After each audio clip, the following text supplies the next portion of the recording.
देऊ भन्ने मात्रै हाम्रो कुरा हो। सुन्दिनु हुन्न। आन्दोलनबाट यत्रो रगतबाट चाहिँ जन्मेको यो सरकार आन्दोलनकै मर्म नबुझ्दिने। यसमा त सायद कोही पनि नेपाल चाहिँ सन्तुष्ट हुनुहुन्न होला। केही त होस् त यसमा, आर्थिक उन्नति होस्, देशमा बस्न पाऊँ, त्यसपछि अर्थपूर्ण चुनावमा जाउँला न, माग त पुरा गरिदिनुहोस्, एउटा स्थिर सरकार त ल्याइदिनुहोस्, जेनजीले केही न केही त गरे भन्ने त पारिदिनुहोस्।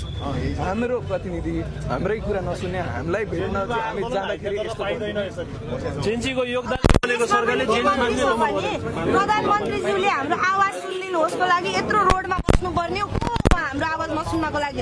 यही देशले बनाएको प्रधानमन्त्री होइन, उहाँले आएर ढोकाभित्र बस्न पाइन्छ त्यसरी? हामीले एउटा न्यायको आवाज हामीलाई आएर भित्र जान दिनु, एउटा माग राख्छौँ मात्र भनेको हामीले। त्यसको लागि आज बाटोमा प्रचार प्रचार हुनुपर्ने, हामी जस्तो युवाहरू सडकमा बस्नुपर्ने हो? को प्रधानमन्त्री हामीले भेट्न नपाउने हो? सडकको आन्दोलनबाट बनेको सरकार हो, सडकमै हामी आज उत्रेका छौँ। यदि तपाईँ साँच्चीकै उहाँ भनेको अस्थायी सरकारको प्रधानमन्त्री हो, उहाँ पछिसम्म हुने प्रधानमन्त्री पनि होइन, 5 वर्षको छानिने प्रधानमन्त्री पनि। उहाँलाई त अस्थायी सरकारले बनाएको प्रधानमन्त्री, उहाँलाई हामीले भेटेर माग गर्न नपाउने हो? जेनजीको सरकारले बनाएको प्रधानमन्त्री हो। हामीले सिधा माग गरेका थियौँ, त्यस गतेको जुन हत्याराहरू थिए तिनीहरूलाई पक्राउ गर्ने हो, नसारेमाथि कारवाही गर्ने हो र हाम्रो मागहरूको सुनाइ हुनुपर्छ। कुनै पनि हालतमा सुनाइ भइरहेको छ र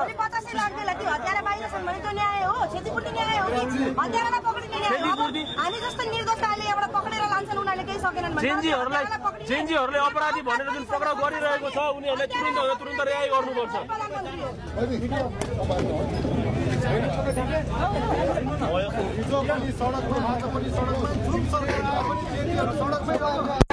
सडकबाटै बनेको सरकार हो, बाध्यता हाम्रो कुरा सुन्दैन त हामी सडकमा आउनु पर्यो। हाम्रो कुरा सुन्ने पछि हामी आउँदैन पाइरहेछौँ त, माग त बाहिर टाँसेर हिँड्नु परिरहेको अवस्था छ भने ढोकामा गएपछि प्रहरीले दमन गर्न सुरु गर्छ। हामीहरूलाई बाटो धक्कामुक्की गर्न हामी बाहिर निस्किन्छ, हामीलाई छोडिदिनु त पत्रकार साथीहरू, हामी सडकमा जान्छौँ, हामीलाई बाटो छोडिदिनु भन्नलाई। चुनावले बदलाव हुँदैन, यदि बदलाव हुन्छ भने ग्यारेन्टी गर्नुहोस्। सुशीला कार्की तपाईँले जसरी भन्दै हुनुहुन्छ कि चुनाव गराएर बदलाव ल्याउँछ, त्यस कुनै पनि होइन। जेनजीले बनेको सरकार होइन यो।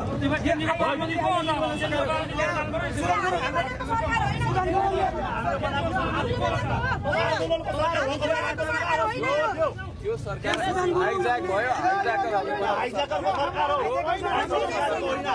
होइन, सिधा शब्द हुन्छ, विदेशी दलालको सरकार हो। प्रधानमन्त्री को हो त लिएर जानु पर्यो नि त, त्यसो गर्दा